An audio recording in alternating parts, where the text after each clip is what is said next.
Welcome to the official YouTube channel for the Colin Cowherd podcast. Go on, hit that subscribe button if you're new so you don't miss any of our great football content this season. All right, Danny Parkins, former Chicago radio legend, now at FS1, is joining us. We bring in Danny about once every 5 or 6 weeks. He's a busy guy. I was thinking about this. Somebody the other day asked me, they said, Colin, you don't do politics. And I said, well, I also don't post my meals on Twitter. There's a lot of things I do that I don't do publicly. I don't want to hear Bill Maher's football picks or Ben Shapiro talk the college football playoff. I said, me and my brand is like football and sports, and that's what it is. And I don't want to dilute it at all. If Stephen A. Smith loves it, knock yourself out. I don't want to work that hard. But it was interesting because one of the only times I've thought, ooh, should I have an opinion? But I didn't because I was busy and doing stuff and didn't care, was the Jimmy Kimmel situation where, listen, I just don't think I think it's a bad precedent. I don't care what somebody says, how offended you are. Don't take comedians off the air. Don't. And by the way, the left was doing it with comedians years ago. They were getting called out for jokes, and now the right's upset with Kimmel. But one of the things I thought about was that in the end, Bob Iger, who I know a little bit, Disney is huge globally. It is massive in Southern California. And Bob's going to retire. I know where he lives, in California. He loves it. And my take was Disney is a company full of artists. I mean, it really is. That's what it is. The theme parks used to drive it. I'm not sure the percentage of revenue, but so much of Disney now is movies and Hulu and all this stuff. And my takeaway was, in the end, I thought Bob Iger probably sat down and went, and I think Gavin Newsom thinks this way, this is my state. I literally have the support of half the state, many of which are artists, creatives. Screw Nexstar. Like, it's local TV. I mean, it's like ninth on our rung. And I really wondered, I thought, like, if you're Gavin Newsom and you're Bob Iger and basically your support in the state is overwhelmingly these creative industries, and you're like, well, Kimmel's in a creative space. I don't care if the president hates me. I wonder if, and that was my take on it, that everything in my life, every big decision comes down to sex, power, and money. Nobody else, you know what I mean? Seriously, when you're talking about big corporations, it could be the White House, it could be Main Street, it could be any Wall Street. And that, why do you think, and if you don't like this question, you can talk Bears, but why do you think ultimately Bob Iger just said, no, we're just going to put him back on? Well, first of all, because it was the right thing to do. I think, you said a lot there, and I've got a lot of thoughts on this, obviously, so I can go as long on this as you want to. But this is the right thing to do. This right. Was a pretty clear-cut freedom of speech issue, and everyone from Ted Cruz and Ben Shapiro and George Clooney and Meryl Streep and Joe Rogan, everybody came out against this. Like, this was a fairly cut and dried. Yeah, it was an easy one. It was an easy one. And so I think that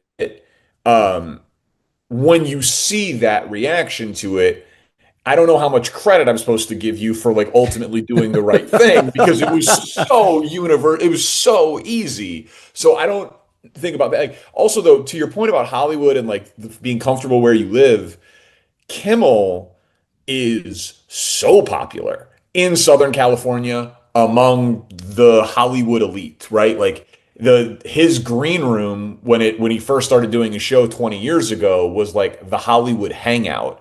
People call him, the mayor of Hollywood. He is as likely to hang out with Magic Johnson as he is Jennifer Aniston. And then he dipped his toe into the water with politics because of healthcare, because of what happened with his young child. That's right. That was he was not a Jon Stewart, John Oliver. Like, Jimmy Kimmel's the man show. Like, Jimmy Kimmel's local radio. Jimmy Kimmel is a prankster. Jimmy Kimmel was like likability, guy's guy, pull pranks, football picks, all that sort of thing. He started dipping his toe in politics through healthcare, and then I think he got infatuated with it, and the left started reaching out to him, and he started doing events, and he, speaking at Obama functions and things like that. But like, Jimmy Kimmel in Hollywood, as I understand it, has pretty like universal approval. Like Yeah. his approval, like everyone Well, wants to hang with Jimmy Kimmel. yeah, I mean, because if you think about it, Letterman always sort of poked Hollywood in the ribs. Madonna, Cher, Ricky Gervais doesn't give a flying you know what about Hollywood. He mocks them in front of them. Right. Colbert is the political guy. Fallon's sort of a New York music vibe. Carson was debonair. Leno had the monologue. Conan was quirky. And I always think whether you're a columnist at the New York Times or you're a late night host, you need a lane. Like Kimmel was friends with these people. no, Kimmel, Kimmel's lane was Hollywood. correct. He was the mayor of Hollywood. Like he vacations with Jason Bateman and Jennifer Aniston. You know, like that was his thing. He created a vibe and he created a hangout spot. And so, you know, I thought that when the 400 actors and artists all like signed that Yeah. petition, I thought that was like an obvious step that was clearly coming. But I thought that if Disney and them, if everyone like didn't kind of back down on this one, I think that Kimmel is popular enough that it might have gone further. Because you saw a few people like writers, I think like a writer from Lost or something was like, I'm not going to work for them again until they do Yeah. what's right here. Well, that's where I feel Iger feels that institutional pressure. I mean, a great example is for a brief time in LA, I moved to Brentwood, which is it's a very much an industry town. Like Manhattan Beach is USC grads playing volleyball, work hard, party hard, right? Okay. Beverly Hills is very international. I mean, West Hollywood is very much industry. Brentwood is where the industry, the CEOs, the agents live. And so I moved there in a very beautiful area. And but my neighbors, one of my neighbors, like Lindsey Buckingham, it was a lot of industry people. You'd occasionally see, more Dustin Hoffman. I never saw him, but apparently he had a house. You know, there was a game show host down the street. That's what it. I didn't move there for it. I moved it because when I started the volume, a lot of people in the company were in that area, and I didn't want to keep driving back and forth and driving back and forth. And it's fine, but there was a restaurant there called Toscano, and I went there all the time. They had a great bar that you could just watch sports, really low key. Every time you walked in, it was industry people. And Iger, I went there probably 30 times. He was there 6 to 7 of them. Kardashians were there. I mean, it was all these Hollywood people and like industry people. And the truth is, Bob could not get in and out of that restaurant. And he would dress very casually, never a suit. I mean, it looked like he just got done biking. He was legendarily beloved and left the company, came back. And I do think there is this point where you look at it and you think, time out. What are my affiliates? Who are my alliances with? Yeah. They're not, I mean, and so when you see all the like Silicon Valley guys go and into the White House, that's different. Those are massive global companies. You don't know where those people are going to live. They probably got 8 homes. Iger always felt like an LA guy. I mean, I thought he made an offer on one of the sports team. His family did. He feels like I mean, so I guess my point being is that like if I was Bob Iger and I wouldn't think you even have a choice. To your point, you don't get credit. It was like you had to do that. That is your base. Yeah, I thought it was such an obvious overreach. You know, I thought the FCC chairman, I mean, the stuff that he said was just like, I mean, comically stupid. And so yeah, I thought it was like a pretty open and shut case. And you also said earlier, you know, like the left was doing it with jokes and going too far. Like, I don't want to like false equivalent those because like Yeah. there's no question that sensitivities and people like lashing out at media got a little too extreme and people got a little too sensitive and you could like talk about cancel culture or whatever. But like losing out on hosting the Oscars because you wouldn't apologize for jokes is not like losing a gig is not the same like because an event wouldn't book you. That's not the Yeah. same as the head of the FCC taking you off the air and the president like celebrating your firing, right? Like that's not the same. That's government overreach. And so I thought this one was just like appalling to everybody. Like this is like what happened to Howard Stern back in the 90s. Like this was just like so I was just like, wait, they're gonna do what? Over what comment? And like who's getting involved? Like, and I thought Kimmel, what he said in his monologue was hilarious and spot on. Like he had great ratings. Like talk about your all-time backfire. Like Yeah. they made him a martyr. And you've shown like you have this power now at the volume, and a lot of people have left like institutional John, like Conan left late night and is as popular as ever. I know you're not the biggest Conan guy, but like No, no, just I think he's really. I've kind of moved back into Conan. Actually, oh okay. I was gonna tell you what's interesting about all of this because I know Jimmy a little. He's a really really nice guy. I don't know. Everybody likes him. Everybody likes him. Yeah, yeah, and they're all different guys. They all have different personalities. I think Colbert is kind of a little bit more academic. I think Fallon's kind of silly. Leno is actually like Seinfeld is like has this. I don't know if ornate's the right word. This like the car fetish. Like they're really like mechanics who write amazing jokes. Like Yeah, they like really are. he's a technician. Yeah, Yes, he's a joke yeah. technician. Yeah. That's what Leno and Seinfeld to me are, where Yep. Letterman had the quickest wit in the world. But it's interesting about the responsibility. I was thinking about this today. Is that I think some people were waiting for Joe Rogan to have a big opinion on this. And he was out elk hunting. And, he said, listen, I went up in the mountains. I didn't have a phone. I've done that. I'm sure you have too. When I go on a vacation, like I turn the phone off for like 4 days at a time. Like my kids know how to get a hold of me. I'm out. That's why I go on vacation. And if you go elk hunting, which I never have, I can see you going up to the mountains. There's not a tower next to the elk. I get it. But I always think it's interesting. What is the responsibility? Arsenio Hall said this once. I'm not a journalist. I'm doing a late night show. Watch the news. And I remember thinking, yeah, Arsenio Hall's right. You can bring Clinton on and he can play the saxophone, but you're doing late night. Carson stayed away from it, but it was a different time.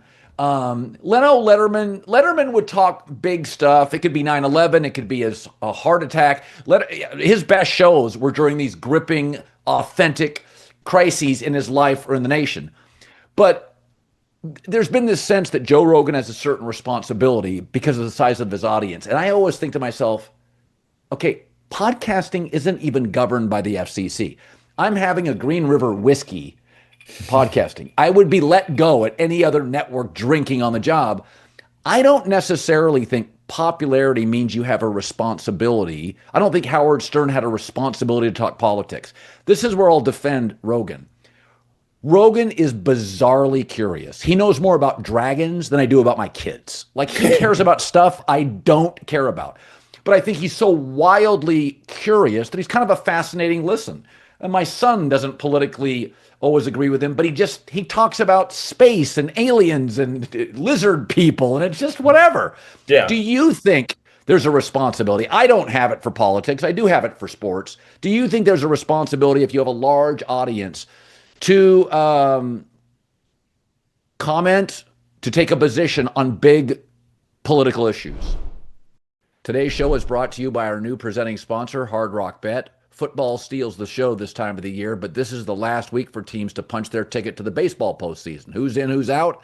If you know who's going to make it, step up to the plate on Hard Rock Bet today. New customers can place a $5 bet. If it hits, you get not only your winnings, but also $150 in extra bonus bets. Plus, every day this week on Hard Rock Bet, you can get a profit boost for a baseball parlay. There's new promos every day. Boost your same game parlay or SGP Max so your bet pays extra winnings. If you want to see what everybody else is betting on tonight, who's going to homer, top picks or parlays across other sports, the Hard Rock Bet app literally shows you. It's another reason to download the app just for the info. 90 seconds, all it takes. Tap Discover, and you can see trending picks and parlays at any time. Download the Hard Rock Bet app and make your first deposit. No, but there's a little bit of nuance here, and Nick and I were talking about this, and then Nick made the point on his podcast, which is a part of the volume, so I will echo it, but since he said it publicly, I will give him the credit for it.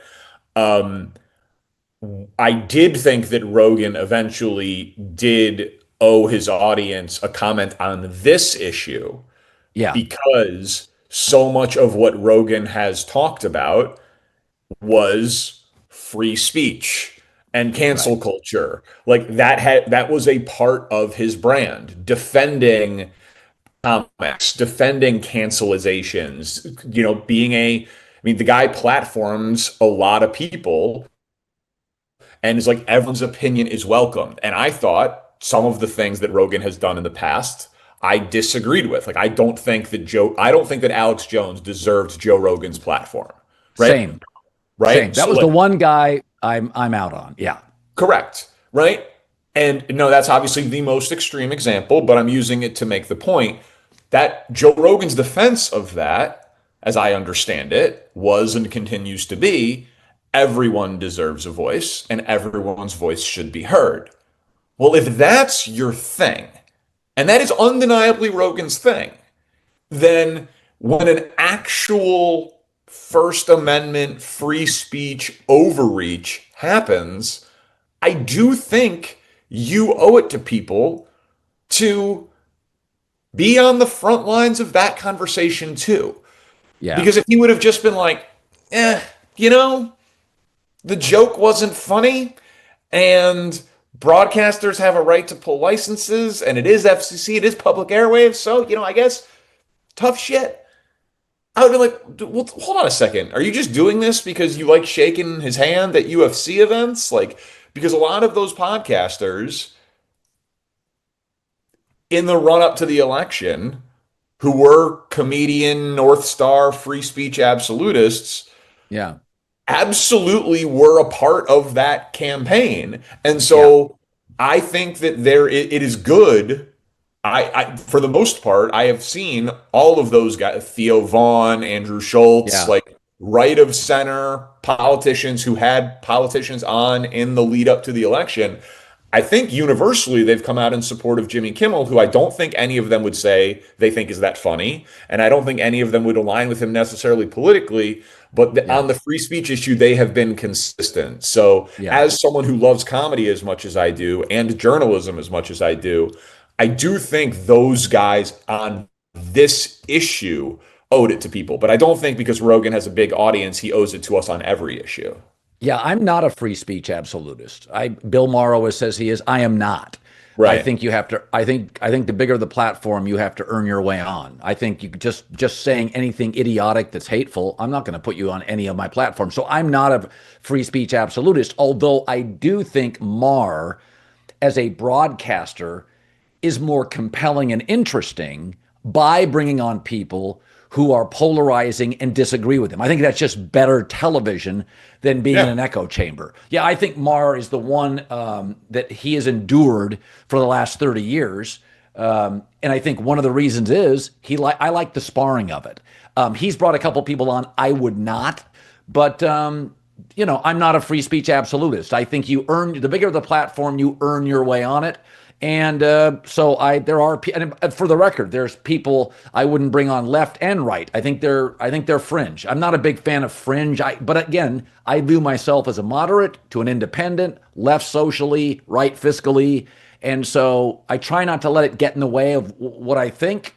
But my take is kind of yours, is that I talk about stuff that I think fits my brand. I'll give you something I didn't talk about years ago because I thought it was boring. So when I first started at FS1, the first 4 or 5 years, I watched every minute's ratings the next day. I wanted to see what worked and what didn't. I don't do it anymore, but I did. And there was an Urban Meyer NCAA Ohio State story, and I was fascinated by it, and I talked about it. And the next day I went and looked at the ratings, and nobody cared because it was bureaucracy. And I was like, oh, it's just too much minutia, and everybody hates the NCAA. So that was one of those where I'm like, and I mean, my ratings just 40% of the audience just left. And I was like, okay, the audience is telling me NCAA is inadequate, toothless, and boring. And so several years later, there was the LeBron China comments. And Hmm. all I could think of was, oh, it's bureaucracy. It's boring. I got Sure. burned. And I'm like, I don't care about my audience doesn't care about Chinese bureaucracy and LeBron James. All they do is complain about LeBron. So I didn't talk about it. And I don't think I've ever said this. And a lot of it was my audience doesn't like bureaucracy. They don't like corporate talk, NCAA, government. And I got some feedback. Hey, well, you're afraid to talk about it. And I'm like, no, it's just bad television. Like I literally go to my boss, Wood Album, one of the people, the executives. And at the beginning of a football season, I go, give me the 12 most popular NFL teams. And he'll give them to me. And I will try to stay. Even today, I won't say what team is. I turned down a topic that was pushed by somebody on the staff because the team is just not interesting enough nationally. I'm not doing local or regional radio. So there are times that I haven't embraced big stories, gotten criticism from, I don't really care about the critical stuff, but fans are like, whoa, whoa, whoa. Yeah. Where do you land on that stuff that you probably should have, maybe arguably have an opinion on, but it's just bad television. It's bad, boring radio. Yeah. I think that if I was doing the Danny Parkins podcast, like the equivalent of the Colin Cowherd podcast or the Joe Rogan experience or What's Right with Nick Wright, I would always err on I'm going to talk about what is interesting to me. Yes. The First Things First staff has heard a lot of my Michael Penix takes this week because I thought that his performance against the Carolina Panthers was mortifying. And I would I will not bet on him again for a long time. He cost me a survivor pool entry. Carolina's defense was the worst in the NFL last year. They were bad through 2 games. They were a 5.5-point favorite, and they lost 30-0. And he threw a pick 6 on a check down where I think he was legitimately 3 seconds late on the throw. He looked horrifyingly bad. But I can't get that opinion on TV. Because the Falcons, Panthers, people just do not care. I have been told. And I'm I think I would be really good. You just laughed at my opinion. I'm I think it would be people want to just see what you're passionate about. I think it would have been fine to do for 2 minutes, but I don't have as much skin in the game here or as much pelts on the wall, whatever the expression is, as you or Nick do. So I got to lose that one. But that means the producers are going to hear about it. So I think on television, where we are on in sports bars and airports and moms getting their kids ready for school, mass appeal, you're trying to cater to everybody. But if you were really interested, a podcast, I think by definition is more niche. It's like HBO. It's like real time. You have to, you're opting into it. You're seeking it out. If I am a listener of the Colin Cowherd podcast and I am a subscriber of it, I will listen to, I want to know what you are interested in. And if you are interested in LeBron and China, why you are good at what you do is because you make me interested. I love your line of, I'm in the omelet business, not the egg business. It's not my job to make you interesting. But I think that is more applicable to national radio and national television than it is podcasting. If you wanted to get on here and grind out a topic on the hypocrisy of the NBA and its stance in China, I'd listen to it. And by the way, if I didn't find it interesting, I'd fast forward. That's part of the beauty of podcasting. So I think it matters for time, place, but mostly for this conversation, platform. I agree with you that not every topic, Nick and I talk about it sometimes, that's a good radio topic. That's a good podcast topic. That's not a good TV topic. Yeah. And I'm a little over a year into my TV career. And so I am still learning and figuring that piece out as a longtime radio guy. There are topics that are just better for different mediums. Yeah, no, that's really smart that you guys talk about that because and I've said this before, college March Madness and the baseball playoffs, I really like. Yeah. But the regular season of both doesn't move the needle. You hemorrhage audience if you talk college basketball before March. But I start watching it in February, and I'm really into college basketball for 3 weeks. I've got really good friends in the industry, a couple of coaches. And I love watching 8 to 10 programs, UConn and Gonzaga and Villanova and Kansas. I love watching them play. I loved Syracuse and Boeheim. Sure. So, and by the way, baseball's like that. So, I grew up with the Mariners. Well, now they've got Cal Raleigh. They hit home runs. They got Munoz, the closer. They have a really good starting staff and an ERA. They're great at home. And so I'll be fascinated for 5 weeks of baseball. But during the regular season, it's not a great topic. So that's a prime example of to the audience. And sometimes I take people behind and just say, listen, when I lived in ESPN land, I watched a ton of Yankees Red Sox. I worked out every day to Nesson, Mike Felger, the radio show, the TV simulcast. Every single day I worked out. That's why I'm so buffed. Every day I worked out to that. And I listened all the time to Mike and the Mad Dog in the afternoon when I was driving around doing errands and picking my kids up. I'd listen to 45 minutes and they would just go, it was baseball show more than anything, which was crazy in a city like New York with the Knicks and the Jets and the Giants. So there are topics like that. But I will say in October, I think here, I'll throw this at you. I led with this today on television. Yeah, I saw you led Ohtani today, right? No, I led baseball. I said, whether it's AI in business, NIL in college football, or fear of the salary gap in baseball, there is a neurotic, anxiety-ridden, fatalist group of sports fans who literally always fear the worst. And I'm like, you do get, the Lakers got Luka, bounced in the first round, OKC met Indiana in the finals. You do get that the Brewers are the best team in baseball, and the Mets are unraveling with their $340 million payroll, and the Reds and the Guardians and the Mariners are crushing it, and Toronto, where none of the star players want to play in Toronto and the taxes in Canada. And you start looking around at all these sports, and it's like, guys, Green Bay's great. The Jets and Giants are unwatchable. That there is something that's very true about business and sports, obsessive wins. And when you're in big cities, it's more distracting. There's more to do in Chicago and New York. There is not more to do in Green Bay. And there's not more to do in OKC. And I do believe it's not just because you should have advantages, game day revenue in the big cities. More free agents want to live in Miami, LA, and New York than they do, Dallas. Yeah.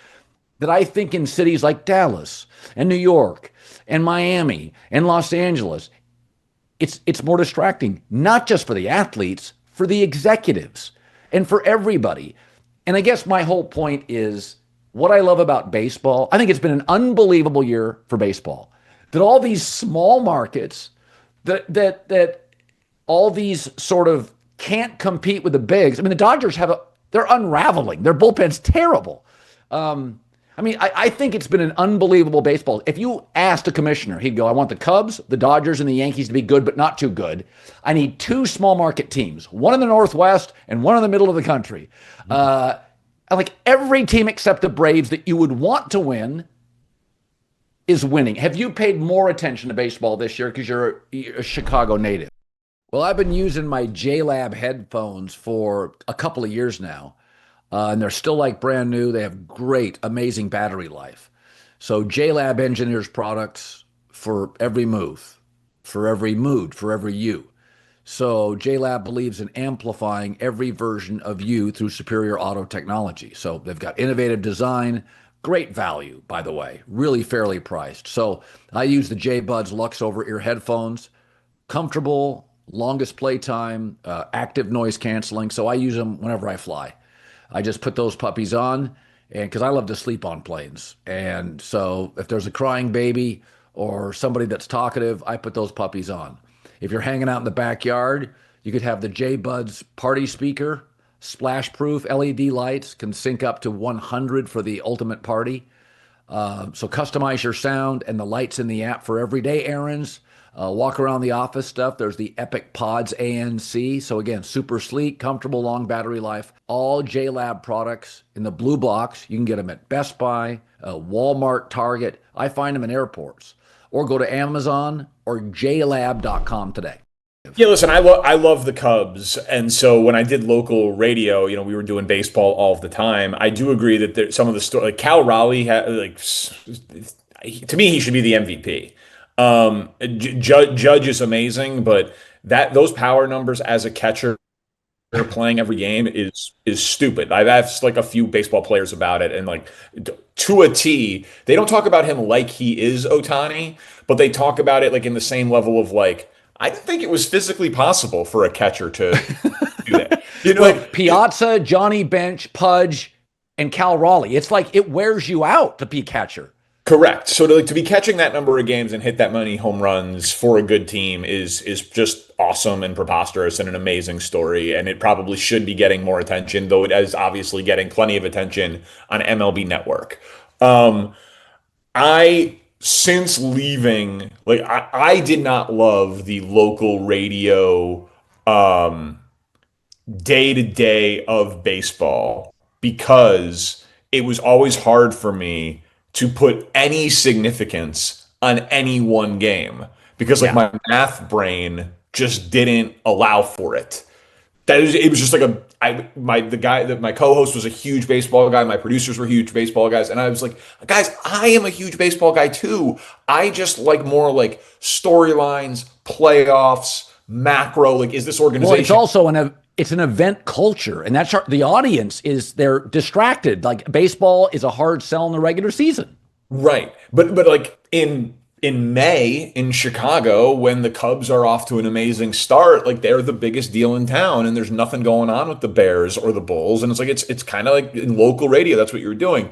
And so roundabout way to talk about like so I love baseball, but I love it more now that I am not in it Yeah. every day because I can just kind of like appreciate a good game, a good highlight, a good storyline, and then as to your point, lock in for the playoffs, and it's Yeah. more then they become football games.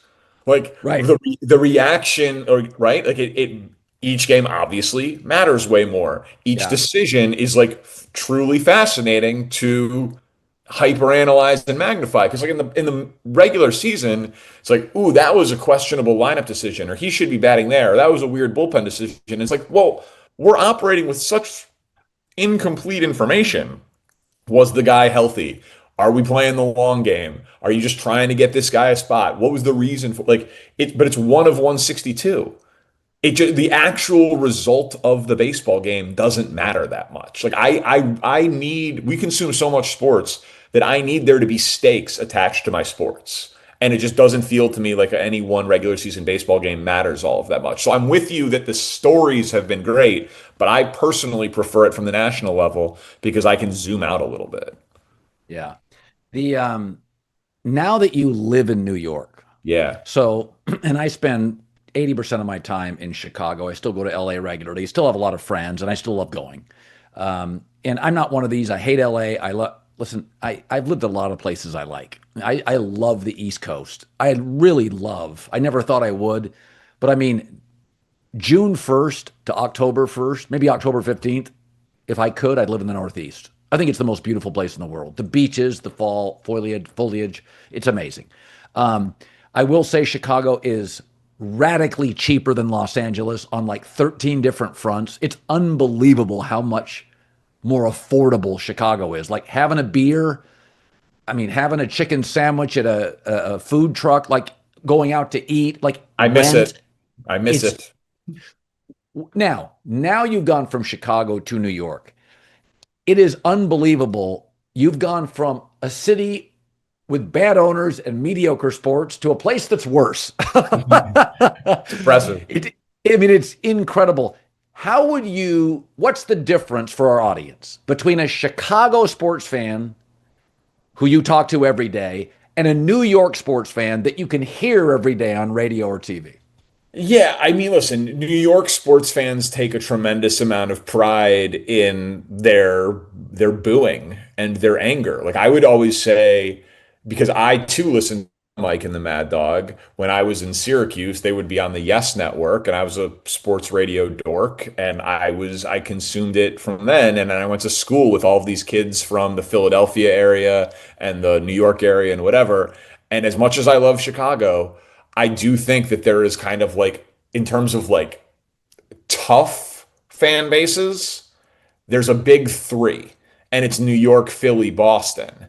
And Yeah. then there is a gap, and then Chicago is like the biggest of everybody else and the toughest of everybody else. Like the Chicago Bears beat is a good, tough beat. They ask tough Yeah. questions. They will hold players accountable. Like there's big city journalism that happens around the Bears. It's an excellent beat. The Cubs beat is pretty good. There are national reporters based out of Chicago. It's a good Yep. beat. White Sox catch a ton of hell, but it's not like Boston. It's not like Philly and it's not like New York. I think Some Chicago of it fans, is, some of it is Chicago angry isn't Philly angry. that's what I'm Midwestern saying. people, yeah, they're just not as angry. That's and by the way, Philly takes pride in it. Chicago's kind of they feel bad when they hang up the phone and rip somebody. That's what I'm saying. I think the media reflects the fans. Like the fans in Chicago, like we want to be tough and mean, but we're still like Midwest nice. Like Yeah. we still kind of judge the.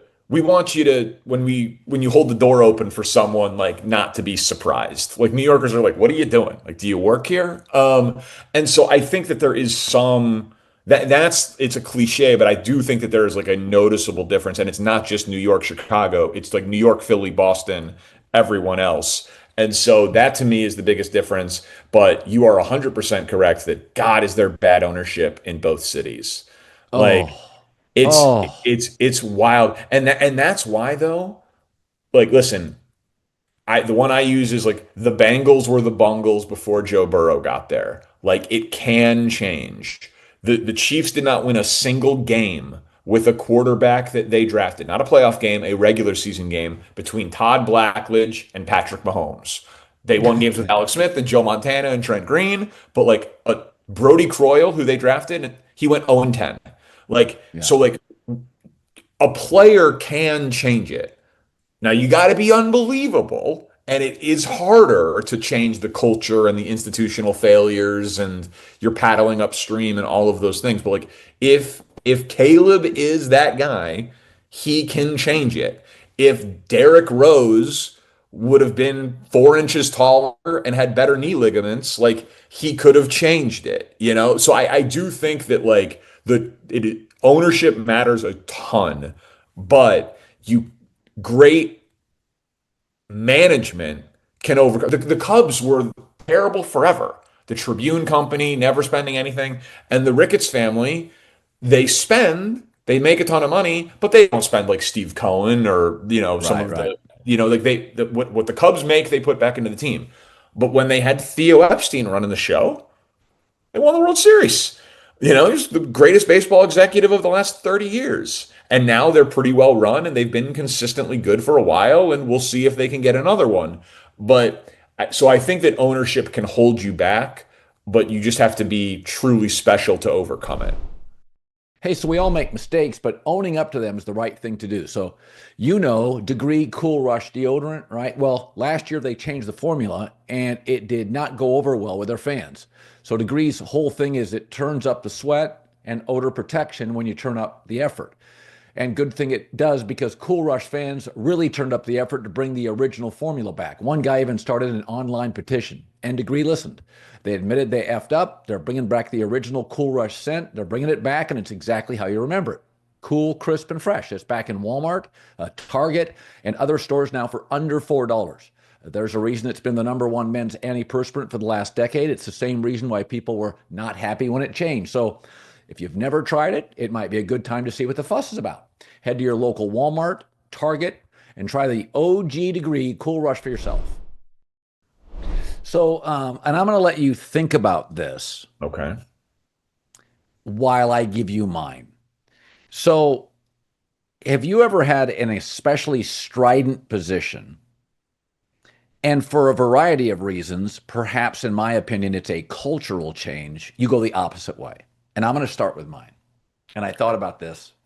So, for years, I always said Green Bay not having an owner was a negative. That you need Stan Kroenke on the tarmac with Sean McVay on the phone, and he's getting ready to fly his Gulfstream from LAX to Heathrow, and literally McVay and Les Snead pin him down on Stafford, and he goes, "Okay, let's get him."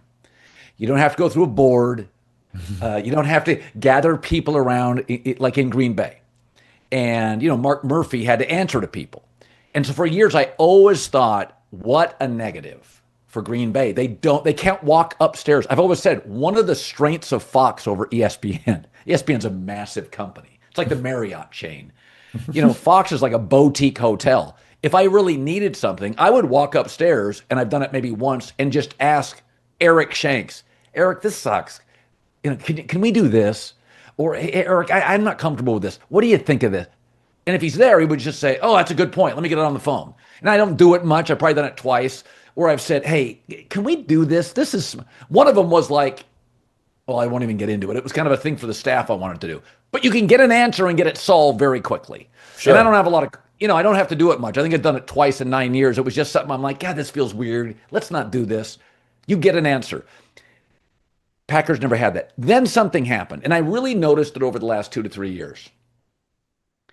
And I've talked to GMs about this, is that owners have gotten more impulsive because they're not worth $700 million. They're worth $11 billion.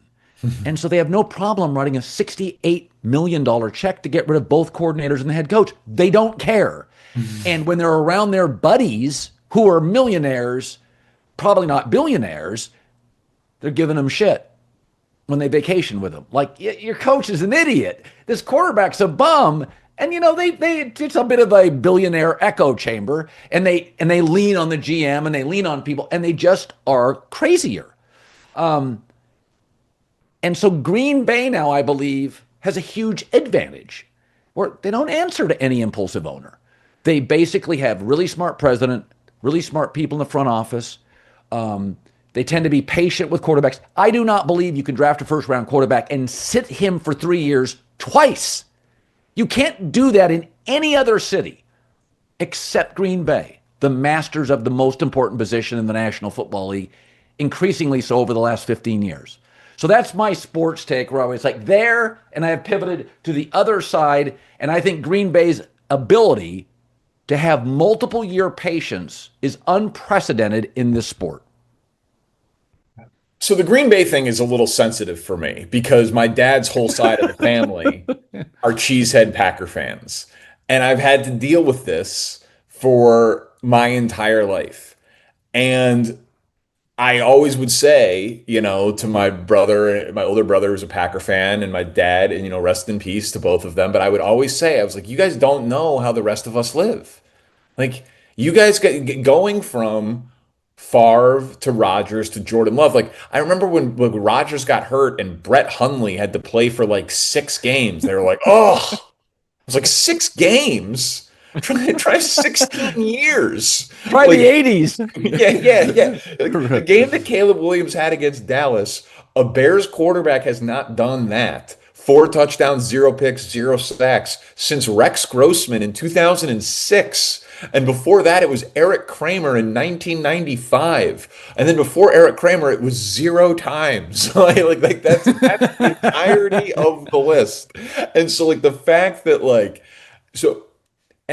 so Packers fans don't understand how good they have it. But allow me to just push back a little bit. Isn't it luck? I mean, because our sample size there is 2, right? Aaron Rodgers and Jordan Love. And because Favre was good, they had Favre, they traded for Favre, and then Aaron Rodgers falls in the draft, not supposed to be there. They take him, they sit him, but he was supposed, number one. It was him and Alex Smith. Then that works, and then Rodgers, they think he's done. They trade up and take Jordan Love. Then they get rid of McCarthy.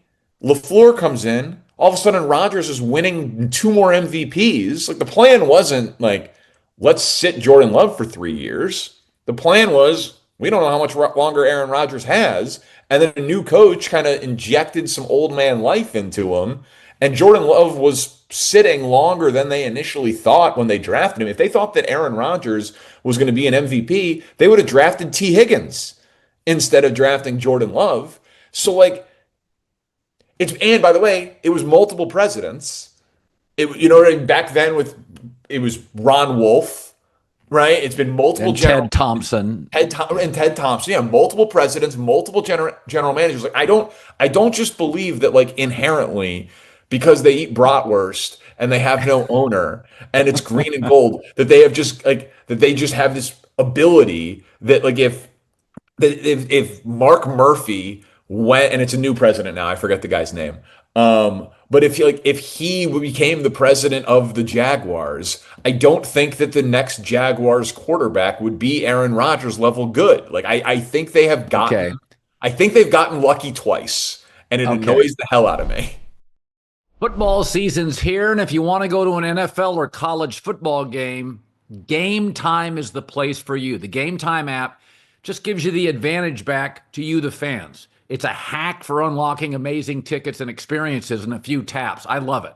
Easy to use. The Game Time guarantee means you can trust you'll get 100% authentic tickets on time and at the best price. 100%. So they even let you preview your seat on the app. That's special. Plus, fees are always included. So what you see is what you pay every time. Take the guesswork out of buying professional football tickets with Game Time. Just download the Game Time app, create an account. If you use the code Colin, Colin, $20 off your first purchase. Terms apply again. Create an account, redeem code COLIN, $20 off. Swipe, tap, ticket, go. Download the Game Time app today. So here's where I'd push back. They are also arguably the best drafting team, period, for 25 years. And I mean, they literally have maybe in 25 years had two bad offensive lines, and they never draft offensive linemen in the first round. Is that once again, their ability to draft middle rounds and just be patient and not have a relentless, angry media banging on them. Their media is not even collegiate. It's almost high school nice. Like I mean, it's a very supportive media. Sure, and so that's I would true. buy into Luck if they didn't currently have the best tight end, wide receiver youth groups in the NFL, and they don't do free agency. So they're missing a leg from the bar stool. And it's almost like there's so many teachers that are actually millionaires, almost higher than almost any profession outside of tech. And one of the reasons they have to be is because teachers don't make a lot. So they tend to pay off their homes, they buy used cars. Green Bay similarly knows we don't get free agents. We have to draft and develop. We have to be patient. We're not attractive to star Mike linebackers and wide receivers on average. So I think I would buy that, but they draft so exceedingly well. And I think a lot of it is you do in life what you have to. If you have to save to retire early, you don't buy a second car. If you're rich, I mean, the New York operations, they just fly through money because their game day revenue is huge. I think, like the Knicks, James Dolan, I'm firing the most successful coach we've had in 20 years. You wouldn't think of doing that in Green Bay. Like it wouldn't even be on the table, would it? I mean, they fired Mike McCarthy after he won a Super Bowl.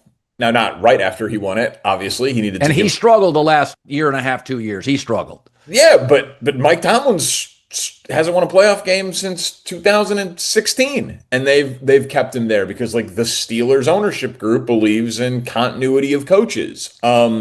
So listen, the Packers are a very well run organization. So there's obviously an ounce of hater that is coming out of me when we're talking about this. And Brian Gutekunst is very good. It's just an ounce. Yeah. Just a smidge.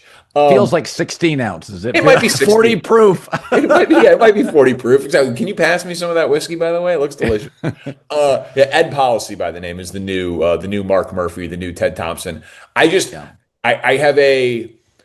think that they are very well run. They are very good at drafting. They historically, you are 100% correct, have not been a free agent team, but it's also not because part of it is because they're not attractive to free agents. But in the NFL, it's guys normally go where the money is. Normally. Right, like Reggie White going to Green Bay was like a massive deal on a number of levels because of race and religion and location and all that. But they also paid him a boatload of money. Like I remember when Mario Williams went to Buffalo, everyone was like, "Oh yeah." Remember that? Everyone was like, "Oh my God, Buffalo got a big free agent," and I was like, "He got $100 million." Like, I could live anywhere. But Green Bay has also talked about like a lot of like they believe philosophically, organizationally in building through the draft. They Yeah. don't they don't even like really pursue big time free agents. Like part of it, I'm sure, is a geographic disadvantage, but I think part of it is also just like organizational philosophy. And they're very good. And I think Jordan Love is just good enough to throw a back-breaking interception in the playoffs this year, Colin. That's what I think. That's what And I well, think. let's wrap it up with your pivot, a position you had, and now through either cultural changes, Yeah. information, clarity, you have moved off it. Any Okay. sport, anything. Okay. Yeah. Good follow up. You're going to hold me to it. So maybe this doesn't answer your question perfectly, but I think it's a decent answer. I used to want to fire coaches for bad game management decisions, messing up timeouts, messing up, me, me, You me- and Nick Wright. yeah, messing up go for it on fourth downs. It would drive me insane. And I still don't like it, to be very, very clear. And I do think teams in general have gotten better at it because they've brought, MIT nerds and analytic departments in and Right, like right, they've right. they've like streamlined their process. But like I'm talking like, by the way, like I can go back. Like Mike McCarthy on the Packers when they were in the Oh, NFC Championship game against Seattle in like yep. 2010 or whatever. He's got Aaron Rodgers. Aaron Rodgers is MVP of the league, and he's giving the ball to Eddie Lacy inside the 5 yard line instead of letting Aaron Rodgers try to throw, and then he's settling for short field goals. It was. And this is like before the analytic, but like even at the time, I'm like, you have Aaron Rodgers. Six is more than three. Go for touchdowns. What are you doing? Um, I used to want to like fire guys for that. But then, and like Andy Reid is a big reason why I changed this. Like Andy Reid has struggled at times. And remember, I covered Andy Reid in the Alex Smith era when he was coming off of the Philadelphia era. I did not cover Andy Reid when he had Superman as his quarterback. But Andy Reid would sometimes do things, be slow at the end of halves, let the clock run, punt from midfield. And I was like, this is so dumb. But God damn, that guy would win. And he would win double digit games. And he would get Alex Smith had the best year of his career with him. And then you go back through and you look at it and it was like, okay, not only did Alex Smith have the best year of his career with Andy Reid, but so did Kevin Cobb, Jeff Garcia, Mike Vick, Donovan McNabb. Like, Yep. so the epiphany was like, it's the part that drives guys like me and Nick crazy because we are sitting on our couch Yep. watching in HD with the clock and the time and the score, and we can do that part. But the biggest part of coaching is very clearly not that. The biggest part of coaching is Monday through Saturday, the Yep. game plan. That how you game plan for the Broncos is different than how you game plan for the Lions. And it's like a week to week chess match. And that's what Andy Reid is the best I've ever seen in my lifetime of watching Yeah. football. And so, like, that it is a part of coaching that still drives me crazy. And I will still yell at my TV about it. But I will, unless you have, like, no, like, I will never advocate firing a good coach for something like that. Like if Brian Callahan can't do it, Andy can't coach, well then sure, just like add it to the list of Right, reasons right, right. why he should be gone. But it's not as big of a part of being a good coach as I originally thought it was I, because I think I gained like a more global understanding of like what the job entails. I don't know that I fully adequately answered your no, question, no, but like you didn't. it's a position that I totally have changed on, and it's now more of like a nuisance than like a foundational principle. But I also think, as I go around here, I also think teams have gotten way better at it. Like Dan Campbell is at the forefront of it, but like teams now all employ game theory people. Yep. Like, you No, and know, like and and I've talked to a lot of I probably say my best sources in sports are NFL GMs, ex GMs, current GMs, guys that want to be GMs. And they've always said that a coach is a CEO. If you get the schemes along with it, it's a total bonus. but they've got to be a part psychologist. Bill Parcells was brilliant at that. They've got to be an understanding of personnel. Jimmy Johnson was a master of that. They have to be play designers. Sean Payton, Andy Reid, Shanahan, masters of that. And that clock management is often, you have a sense that that's what you do during the week. You do all these 2-minute drills and red zone drills, and then you let the game develop. And Phil Jackson used to never call the first time out. I covered that Blazer-Lakers series with the iconic Shaq dunk. The Blazers took 10-point leads multiple times. Phil wanted his team to figure out dilemmas. His theory was, I'm not calling the first time out. I want you to figure it out. Yeah. Because when that happens again later in a game, we have a dynamic. We have been through this. And so Phil was like, it's like being a parent. I'm not going to solve all your issues. You need to solve some of your issues. So a lot of this stuff, especially early in the season, I want to see if Cam Ward can handle the clock. We're not going to the Super Bowl. What I have to find out is, can I get him from week 3 to week 12 to be a better quarterback? I'm not solving all your issues. So I was told that years ago by a guy, like, when people beat, he goes, you don't know the injuries. A lot of times you can't use certain substitution patterns. You're like, why don't you go get this? Yeah, you can't actually use it, but you didn't advertise it to the other team that tight end is hurt. Right. And he's like, there's matchups that are a problem. There's sometimes, a GM told me this once. He goes, you'll go into certain weeks by November, and you literally have a guard that has got 12 to 18 snaps in him. And you're just trying. Kurt Schilling once told me when he got old, he goes, I had 12 fastballs. You can't use them in the first 2 innings. You've got to save them. You'll go in and have a right guard, and you're like, he's got about 15 snaps, but we need 40. And so you run to the other side. You don't do pass protect against that matchup. So it literally, there's other things now. The backups get hurt, and you're like, well, we don't have another slot corner. So we're going to have to play softer coverage here because that's a physical receiver. So through the years, I've learned there's a lot of stuff you just don't advertise, but you go into games by November, you've got all sorts of holes. You just can't let them know them in the first 2 drives. Yeah, the dirty little secret is, like, our jobs are to be interesting and to have big, strong opinions, which are interesting and hopefully entertaining. But those of us who are self-aware also will admit, whether privately or publicly in a quiet moment, how much we don't know. Like, we're operating with limited information. These coaches are lying to us. We don't know who is healthy. We don't know what the game plans are. We don't know a lot of the circumstances around it. And, Kurt Warner's been doing this thing on Twitter where he's like, how do you guys all have such strong opinions on Monday before you've watched the tape? I'm like,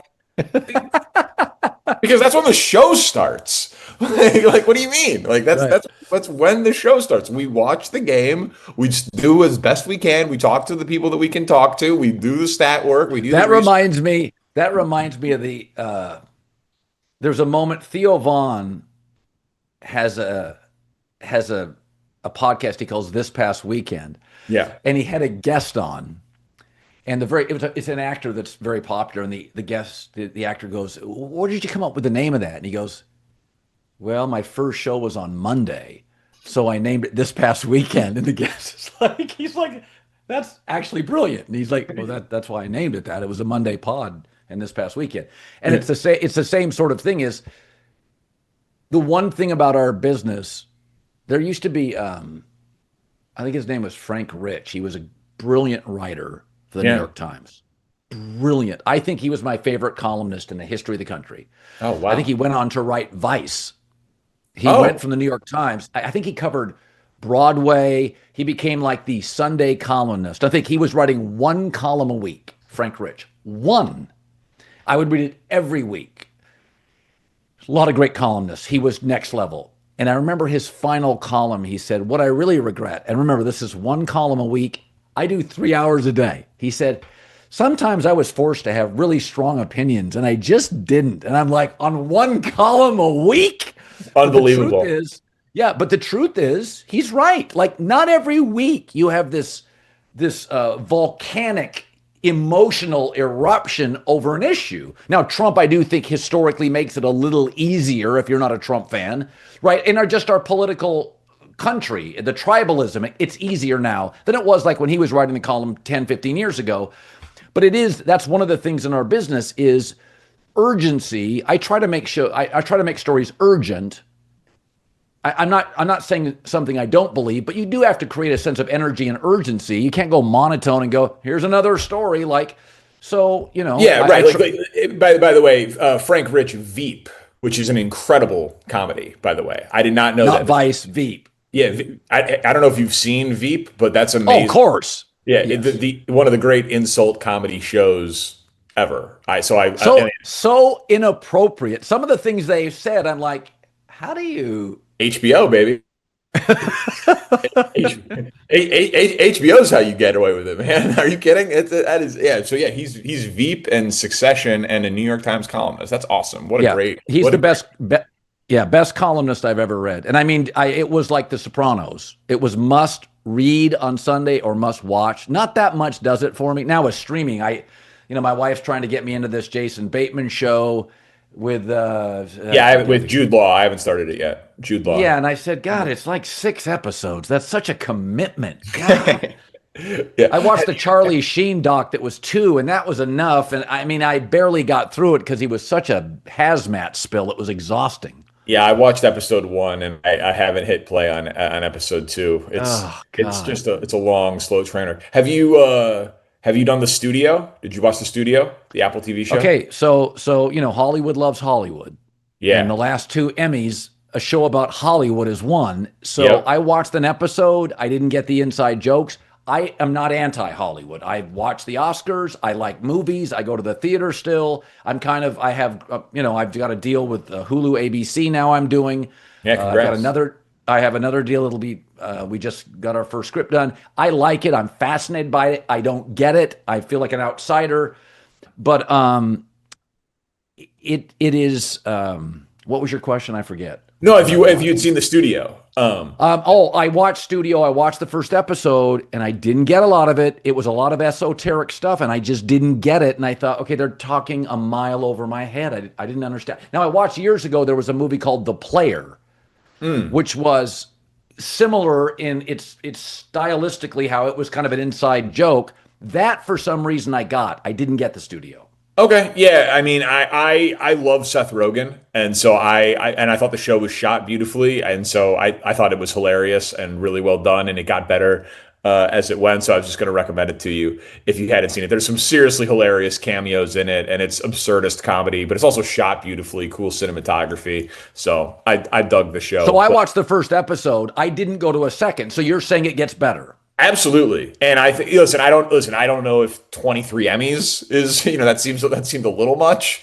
And you're right. These things that Hollywood loves Hollywood. But yeah, I was a big fan of The Studio, but I also I like most things that Seth Rogen does. I like anybody who can convince, studios to give him like $80 million to make, end of the world comedy where him and his friends just play themselves. Like his scripts, the pitches are like, like Sausage Party. Like, we want to do an R-rated animated movie about grocery store items, and it's like, what? Pineapple Express. We want to do an action movie stoner comedy that involves shootouts and explosions. We'd like $100 million. Like, what? And he gets them all done. So I love his brain, man. Seth Rogen's the best. Danny Parkins, you are too, my friend. It's good. Good. We got to do this more often because every time I do it, we just go in a million directions. I didn't do any prep for this.